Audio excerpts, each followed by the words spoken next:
आता पाहूयात महाफास्ट 50 बातम्या।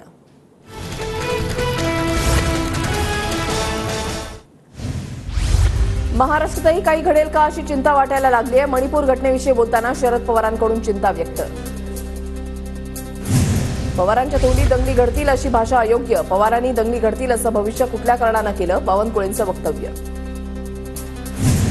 2.5 वर्षांपूर्वी मलाही धमक्या देत होत्या। संघ परिवारातील लोक येतात आणि धमक्या देतात। संजय राऊतांचा हल्लाबोल। समित कदमचा आरएसएस भाजप फडणवीसांशी संबंध। देशमुखांनी आरोप नाही तर खुलासा केलाय। तुरुंगामध्ये असतानाही देशमुखांनी मनात दबावाबाबत सांगितलं होतं, राऊतांचा दावा।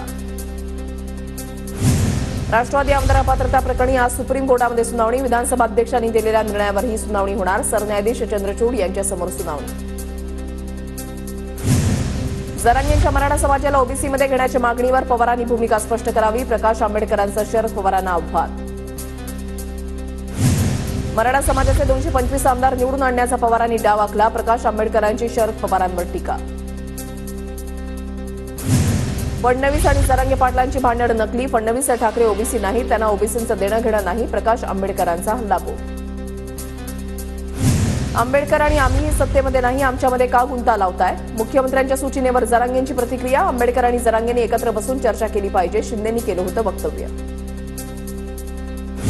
विधानसभेच्या पार्श्वभूमीवर काँग्रेसकडून मराठवाड्यामध्ये चाचपणी सुरू। नांदेड, परभणी, हिंगोलीतील प्रमुख पदाधिकाऱ्यांसोबत बैठक होणार। 11 ऑगस्टला नांदेडमध्ये काँग्रेस प्रभारी रमेश चेन्नीथलांच्या उपस्थितीमध्ये बैठक। काँग्रेसच्या वरिष्ठांची 12 ऑगस्टला संभाजीनगरमध्ये बैठक। आगामी विधानसभा निवडणुकीसंदर्भात बैठकीमध्ये चर्चा होणार। रमेश चेन्नीथला, पटोले, वडेट्टीवार, थोरात उपस्थित राहणार। काँग्रेस नेते सुनील केदार यांच्याकडून रोखे घोटाळ्यातील रक्कम वसुलीची प्रक्रिया सुरू। 150 कोटींपेक्षा जास्त रक्कम। नागपुरातील 5 विधानसभांवर ठाकरे गटाचा दावा। शहरातील पूर्व आणि दक्षिण नागपूर मतदारसंघाची मागणी। जिल्हा प्रमुख किशोर कुमेरिया यांच्याकडून जागांची मागणी। महाराष्ट्राचे नवे राज्यपाल सीपी राधाकृष्णन 31 जुलैला पदभार स्वीकारणार। राधाकृष्णन हे महाराष्ट्रामध्ये येणारे झारखंडचे 3रे राज्यपाल। विधान परिषद आमदारकीची शपथ घेतल्यानंतर पंकजा मुंडे बीडमध्ये दाखल। भगवान गडावरून पंकजा मुंडेंचा दौरा सुरू होणार। मनोरमा खेडकरच्या जामीन अर्जावर आज सुनावणी। मुळशी तालुक्यामधल्या शेतकऱ्याला धमकावल्याप्रकरणी मनोरमा खेडकर विरोधात गुन्हा। 3दा समन्स बजावूनही पूजा खेडकर गैरहजर। संपर्क क्षेत्राबाहेर असल्याची वरिष्ठ अधिकाऱ्यांची माहिती। जिल्हाधिकारी सुहास दिवसे यांच्याविरुद्ध छळवणुकीची तक्रार केल्याचं प्रकरण। वरळीमध्ये पुन्हा हिट अँड रनची घटना। ठाण्यामधील अत्तर व्यावसायिकाच्या गाडीनं तरुणाला उडवलं। घटनेवेळी गाडी ड्रायव्हर चालवत असल्याची माहिती। उरणमधील तरुणीच्या हत्येच्या घटनेची महिला आयोगाकडून दखल। प्रकरणाची तातडीनं चौकशी करून कारवाईचे पोलिसांना आदेश। आरोपीच्या शोधासाठी पोलिसांचं पथक बंगळुरूमध्ये। पुण्यातील खडकवासला धरणातून पाण्याचा विसर्ग वाढवला। धरणातून 22,880 क्युसेक वेगानं पाण्याचा विसर्ग। नदी किनाऱ्यावरील नागरिकांना सतर्कतेचा इशारा। पुण्यातील भिडे पूल पुन्हा पाण्याखाली। वाहतुकीसाठी रस्ता बंद। खडकवासला धरणातून मोठ्या प्रमाणावर पाण्याचा विसर्ग।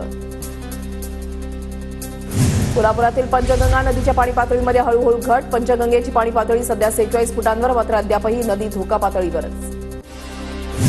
कोल्हापूरमध्ये वारंवार पूर येत असल्यानं स्थानिक रहिवासी संतप्त। विधानसभा महापालिका निवडणुकीवर बहिष्कार टाकण्याचा इशारा। कोल्हापूरच्या जाधववाडीमध्ये स्थानिकांची संतप्त भूमिका। कोल्हापूर महापालिका क्षेत्रामधील सर्व शाळा कॉलेजेसना आज सुट्टी। पावसाचा जोर कमी असला तरी अनेक मार्ग अजूनही पाण्याखाली। सांगलीमधील शाळा आजपासून नियमितपणे सुरू होणार। शिक्षणाधिकारी मोहन गायकवाड यांची माहिती। पूर आणि अतिवृष्टीच्या पार्श्वभूमीवर शाळा होत्या बंद। कोल्हापूरच्या शिरोळमध्ये पंचगंगेच्या पाणी पातळीमध्ये 1 फुटानं वाढ। इचलकरंजीमधील 1,700 नागरिकांचं स्थलांतर, तर पुरामुळे काही गावांचा संपर्क तुटल्याची माहिती।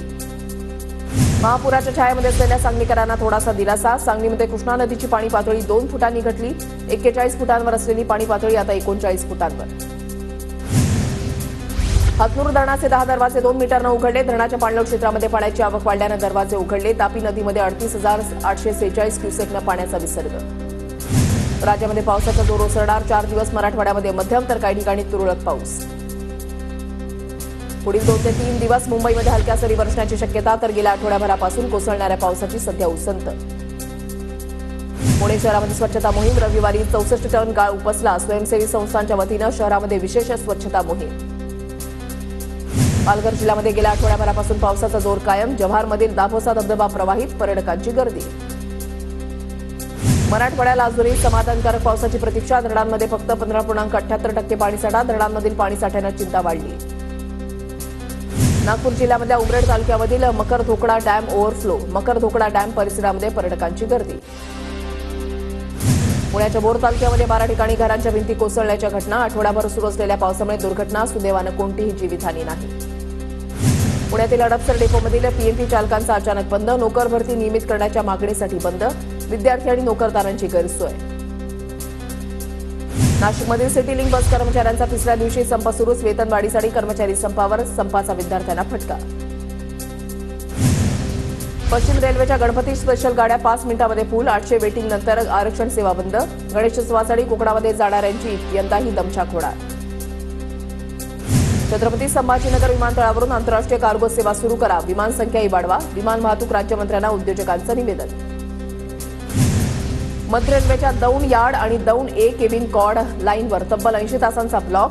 प्री इंटरलॉकिंग आणि नॉन इंटरलॉकिंग कामांसाठी ब्लॉकमुळे 29 जुलै ते 1 ऑगस्ट दरम्यान मेल एक्सप्रेस गाड्यांच्या वाहतुकीमध्ये बदल असणार. जेजुरी ट्रस्टच्या बरखास्तीची मागणी. 2 विश्वस्तांकडून सहधर्मादाय आयुक्तांकडे कारभाराच्या चौकशीची मागणी. सोलापूरमध्ये आषाढ महिन्यामध्ये लक्ष्मी आई आणि मरी आई देवींच्या यात्रांना सुरुवात. बार्शीमध्ये पानगावमध्ये लक्ष्मी आईच्या यात्रेला उत्स्फूर्त असा प्रतिसाद. सोलापुरात लोक अदालतीमधील 114 कोटी 45 लाख तडजोडीची 11,000 प्रकरणं निकाली. 1,22,000 प्रकरणांपैकी 11,413 प्रकरणं निकाली. करडामधील गजानन हाऊसिंग सोसायटी ते करवळी रस्त्याच्या दुरुस्तीसाठी रस्ता रोको आंदोलन. प्रहार संघटनेसह स्थानिकांकडून आंदोलन करत रस्ता दुरुस्तीची मागणी. सावित्रीबाई फुले पुणे विद्यापीठामध्ये विद्यार्थ्यांना आपत्ती व्यवस्थापन शिकवलं जाणार. आपत्ती व्यवस्थापन अभ्यासक्रम विभाग सुरू करण्यासाठी विद्यापीठ सकारात्मक. पुण्याच्या राजगड तालुक्यामध्ये तोरणागडाच्या पायी मार्गावर कोसळलेली दरड हटवली. स्थानिक जवान संघटनेच्या कार्यकर्त्यांनी श्रमदानानं दरड हटवली. पुण्याच्या मुळशीमधील कुंडलिका व्हॅली अंधारवन ट्रेक पर्यटकांसाठी खुला. अतिवृष्टीनंतर प्रशासनाकडून ट्रेक बंद करण्यात आला होता. पुण्याच्या